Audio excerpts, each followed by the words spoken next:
Hello, everyone, and welcome back. I hope you all are preparing well for your board exam.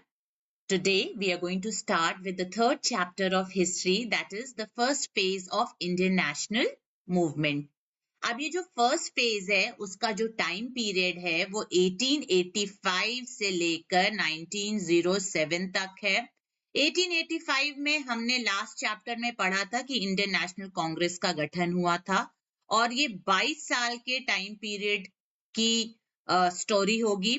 How the early nationalist they demanded or they started protesting against the British rule. उनके method, उनके objectives ये पढ़ेंगे इस chapter में, end of course the contribution of the early nationalists. So let's get started. The early nationalists included leaders from all part of the country. Now, if you remember, last chapter में हमने discuss किया था the aim of the Indian National Congress. और उस aim में एक aim था to promote unity among the workers, nationalist workers on a national level, on from all parts of the country. तो ये aim था, ये एक aim था Indian National Congress का, और यही हुआ. There were leaders from different states, different provinces who were part of the Indian National Congress. For example, W.C. Banerjee, Ras Bihari Ghosh, Surendranath Banerjee, R.C. Datta, they belonged from Bengal. Dadabhai Naroji, Gopal Krishna Gokhale, Firoz Shah Mehta, Justice Rana Day, they were from Maharashtra and Gujarat. P.R. Naidu, Subramaniam Iyer, Anand Charlu, and Andhra Pradesh were from Andhra Pradesh and Tamil Nadu. Okay. Pandit Madan Mohan Malviya हमारे उत्तर प्रदेश के थे. And of course, there were some liberal Englishmen like A.O. Hume, who was one of the founders of the Indian National Congress, and William Wedderburn. So these were the people, early nationalists who belonged from different sections or from different states of the country. So the early nationalist leaders who led the Congress and the national movement, they believed in the British rule and they believed that we should request the British government for any kind of reforms within the constitutional framework of the British rule. तो ये उनका मानना था कि अगर हम अंग्रेजों को अपनी बात रखेंगे, उनके सामने अपनी डिमांड्स रखेंगे, so they will provide a democratic solutions. That was their belief, which was they were truly wrong about it. ये तो हमें बाद में पता चला कि वो सिर्फ सुनते थे पर वो करते नहीं थे कुछ भी.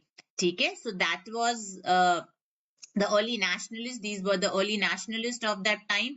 Now, if you look at the picture, you can see Dadabhai Naroji, Surendranath Banerjee, Gopal Krishna Gokhale, Firoz Shah Mehta and Madan Mohan Malviya. ये हमारे early nationalist leaders थे.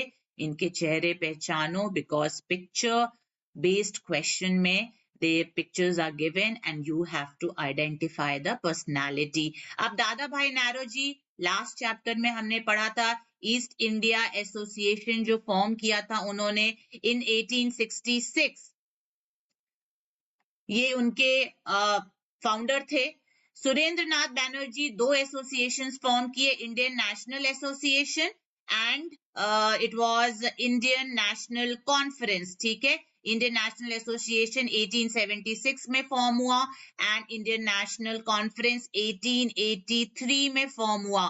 तो बाद में इंडियन नेशनल जो कॉन्फ्रेंस था वो कांग्रेस में, जब इंडियन नेशनल कांग्रेस फॉर्म हुई तो उसमें मर्ज हो गया. So these were the early nationalist leaders who were also called moderates. So please remember, they were also called moderates. ठीक है. Gopal Krishna Gokhale, Firoz Shah Mehta and Madan Mohan Malviya. So these were the early nationalists. We'll do the objectives of the early nationalists. Now, what did they believe in? Their belief was that they believed in moderate politics and they also believed in loyalty towards the British crown. उनका बड़ा clear मानना था कि they will demand certain reforms within the constitutional framework of the British rule. उनको था कि जो भी constitutional reforms हैं and other reforms हैं वो ब्रिटिश रूल के अंडर में रह के ही हमें लेना है उनसे. So they also believed in the British sense of justice and fair play. उनका ये मानना था कि ब्रिटिशर्स फेयर होंगे, they will be willing to listen to our demands, और वो हमारी डिमांड्स अगर हम लोगों की बातें उन तक पहुंचाएंगे, लोगों की प्रॉब्लम्स उन तक पहुंचाएंगे, तो वो उन डिमांड्स को सुनेंगे, समझेंगे और डेमोक्रेटिक वे में उसको का सोल्यूशन ढूंढेंगे. So that was the belief of the early nationalist. अब वो कितने सक्सेसफुल होते हैं ये तो हम आने वाले चैप्टर्स में पढ़ेंगे.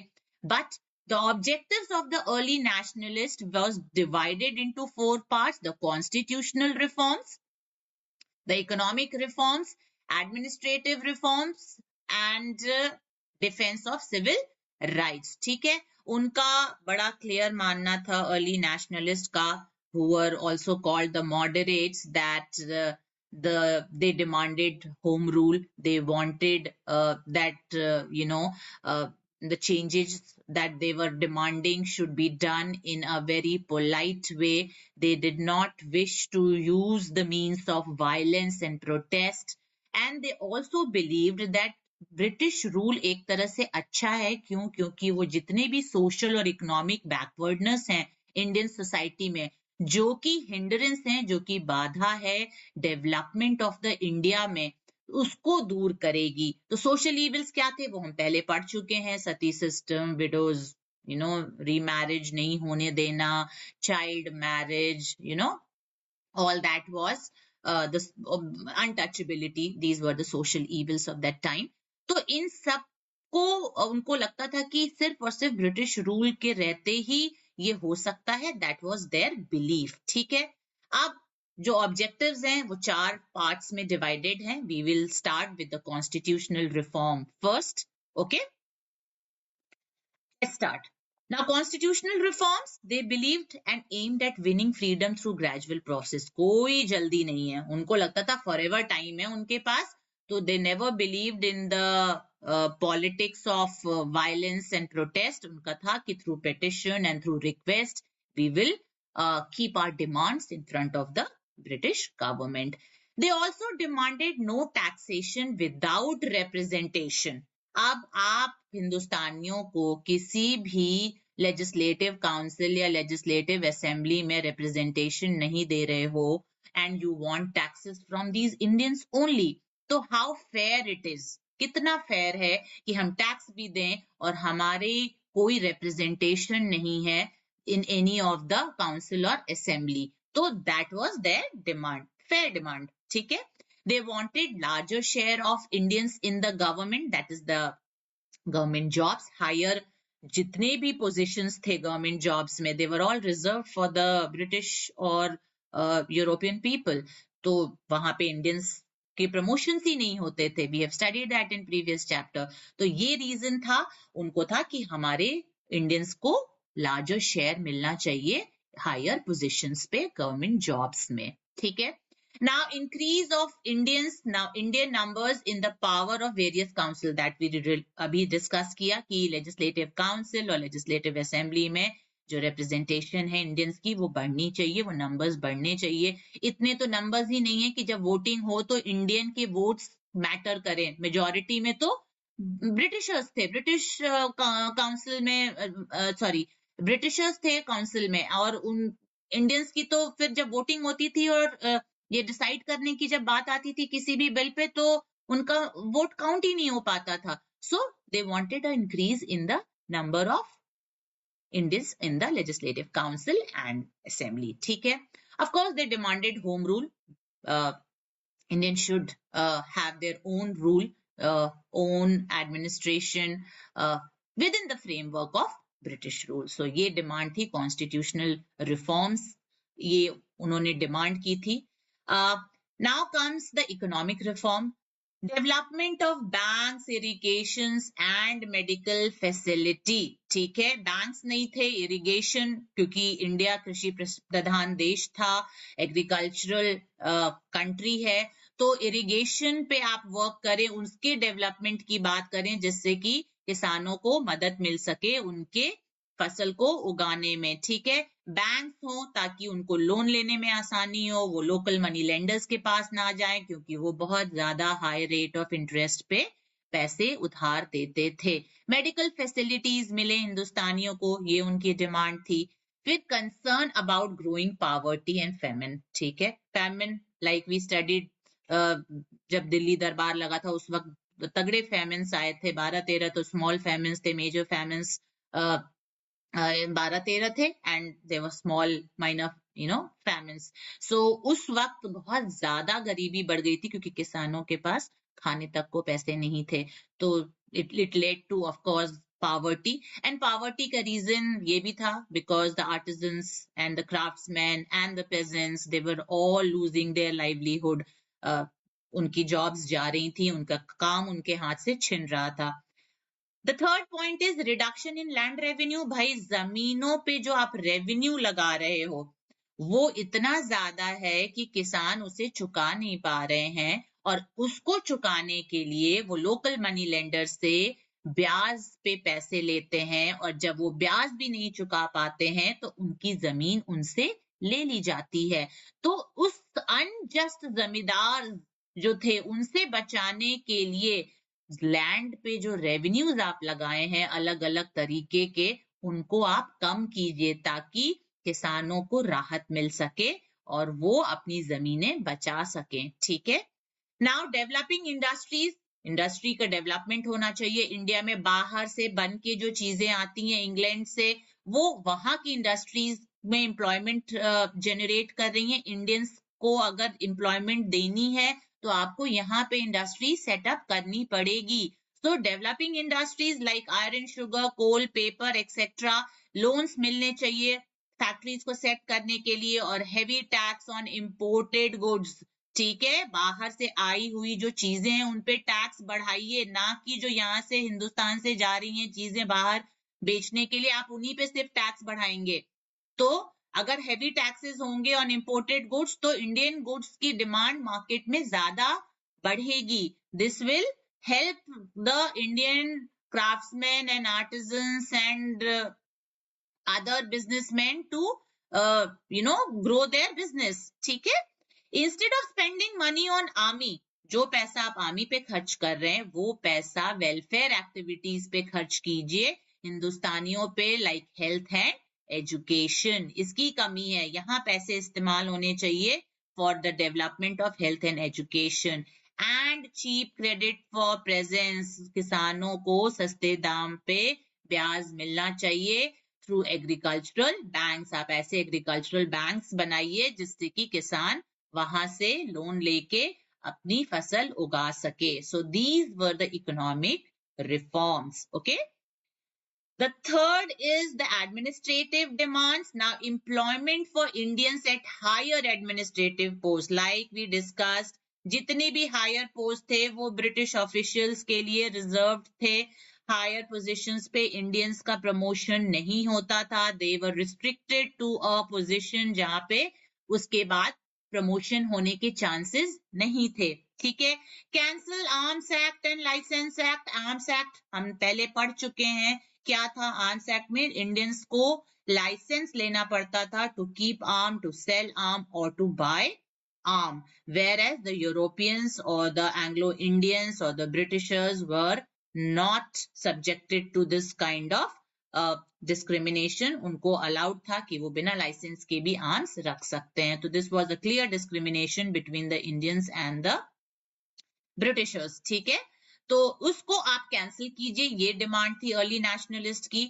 Now they also demanded Indian civil service exams, जो आज की डेट में यूपीएससी के एग्जाम्स होते हैं वो पहले इंग्लैंड में होते थे, और उसको देने के लिए जो इंडियंस थे उनको इंग्लैंड जाना पड़ता था। अब इंग्लैंड जाने का खर्चा आप समझ ही सकते हो कितना ज्यादा होगा उस समय के लिए। तो या दो चीजें थी, आपको इंटेलिजेंट भी होना है और आपको पैसे वाला भी होना है, तो तब जाके आप ये एग्जाम क्वालिफाई करोगे। तो it was not possible for all the people of India to go to England to give this exam. Tough exam था और कई राउंड्स में होता था, तो इसलिए ये पॉसिबल नहीं था। तो they demanded that the exam should be held in England as well as in India, so that more and more number of Indians could give or appear for this exam. ठीक है. Now spread of primary education among the masses. Primary education पे focus होना चाहिए. Improving police system, जो कि हम पहले पढ़ चुके हैं, बहुत ही करप्ट था. They always took bribes, they always were partial two the rich people. ठीक है.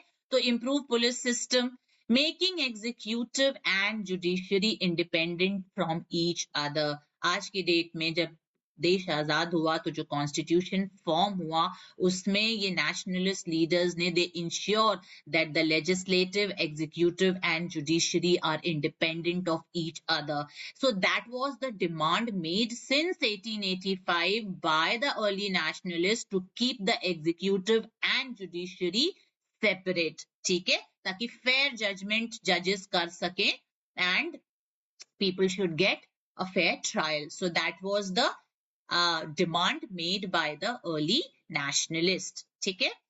Fourth है defence of civil rights. Now abolition of preventive detention act. क्या था प्रिवेंटिव डिटेंशन एक्ट? कि आप किसी को भी डिटेन कर सकते हो just on the basis of suspicion, कि आपको शक है उस पे तो आप उसको अरेस्ट कर लो. अब how fair is that? You do not have any concrete proof and then you are arresting that person just on the basis of suspicion. तो ये abolish करने की डिमांड की थी. और restoration of individual right, individual rights को restore कीजिए. Removal of restrictions from the freedom of speech and freedom of press. भाई आपको बोलने का अधिकार है, स्वतंत्रता मिलनी चाहिए. और फ्रीडम ऑफ प्रेस हमने पढ़ा था वर्नाक्युलर प्रेस एक्ट में कि कैसे प्रेस को आजादी नहीं थी ब्रिटिश गवर्नमेंट के खिलाफ कुछ भी छापने का. तो ये फ्रीडम ऑफ एक्सप्रेशन जो था वो कर्टेल हो रहा था through the vernacular press act. आप किसी भी प्रेस को जब्त कर सकते हैं, बंद कर सकते हैं अगर आपको लगता है कि वो प्रेस कुछ भी सरकार के खिलाफ लिख रही है. तो इस चीज को उन्होंने हटाने की मांग की, that the freedom of speech and expression should be there, and that was done through press and public meetings and rallies. So this should be removed. Okay. Then of course restoration of right to assemble and form association. कोई भी union association form करने के लिए freedom होनी चाहिए, जो restricted था, क्योंकि उनको हमेशा ये लगता था कि ये लोग असेंबल होंगे, यूनियन बनाएंगे और फिर विद्रोह करने की सोचेंगे. तो इसकी परमिशन नहीं थी. कोई भी एसोसिएशन आप फॉर्म नहीं कर सकते थे, कोई यूनियन आप फॉर्म नहीं कर सकते थे. आप एक जगह खड़े होके मास गैदरिंग्स करने में रिस्ट्रिक्शंस थी. तो इनको रिस्टोर करने की डिमांड की थी अर्ली नेशनलिस्ट लीडर्स ने. ठीक है. So I hope the demand of the early nationalist is clear. चलो आगे बढ़ते हैं. The early nationalists relied on peaceful and constitutional methods to achieve their objectives. अब ये early nationalists popularly followed the policy of constitutional agitation method. ठीक है. This method adopted by the early nationalists had two objectives. इसको दो objectives में पढ़ेंगे. पहला objective was to educate the people of India. ठीक है. In modern politics and to arouse a national political consciousness to create a united public opinion. एक बहुत important चीज थी कि एक पब्लिक ओपिनियन फॉर्म करना है, लोगों में ये जागरूकता फैलानी है, या लोगों तक जो ब्रिटिश हुकूमत है उसकी जो पॉलिसीज हैं वो पहुंचाने हैं, और एक पब्लिक ओपिनियन फॉर्म करना है. ठीक है. सो फॉर दिस पर्पस, अब ये कैसे करते फॉर्म? तो उसके लिए उन्होंने कौन से मेथड्स अपनाए? उन्होंने मीटिंग्स की, पब्लिक स्पीचेस दिए, pass resolutions for their demands, press का सहारा लिया to criticise the government policies, फिर मेमोज और पेटिशंस गवर्नमेंट को भेजे ताकि विद प्रॉपर आर्ग्यूमेंट्स कि आप ये चीज कर रहे हैं and this is not right. तो with proper arguments they used to send memos and petitions to the government in order to keep their demands. तो ये फर्स्ट ऑब्जेक्टिव था जिसके तहत वो जो अर्ली नेशनलिस्ट थे, जो मॉडरेट्स थे, वो पब्लिक को एजुकेट करके और चाहते थे कि जो मासेस हैं वो अवेयर हो जाए, उनके अंदर एक पॉलिटिकल कॉन्शियसनेस आए और एक पब्लिक ओपिनियन फॉर्म हो, ताकि लोग ज्यादा से ज्यादा लोग आवाज उठा सकें जो ब्रिटिश रूल की जो पॉलिसीज हैं which were discriminatory in nature, उसके अगेंस्ट। ठीक है, अब सेकेंड ऑब्जेक्टिव क्या था? सेकेंड ऑब्जेक्टिव था was to influence British government and the British public. अब 3 पीस थे, पेटिशन, प्रेयर एंड प्रोटेस्ट। एक तो पेटिशन, आप चिट्ठियां लिखते रहिए, खूब सारे एप्लीकेशंस लिखिए, चिट्ठियां लिखिए, उसमें आप अपनी डिमांड्स को रखिए। फिर प्रेयर, रिक्वेस्ट कीजिए उनसे, और फिर प्रोटेस्ट कीजिए। प्रोटेस्ट भी वर्बली होगा, कोई वायलेंस का इस्तेमाल तो वो करने में बिलीव रखते नहीं थे। तो ये उनके 3 पीस थे, petition, prayer and protest. Now in 1889 a British committee was formed under Indian national Congress, ठीक है, इन लंदन। और इसका एम क्या था? वो वीकली जर्नल्स लिखते थे, और वीकली जर्नल्स इंडिया के नाम पे लिखा जाता था।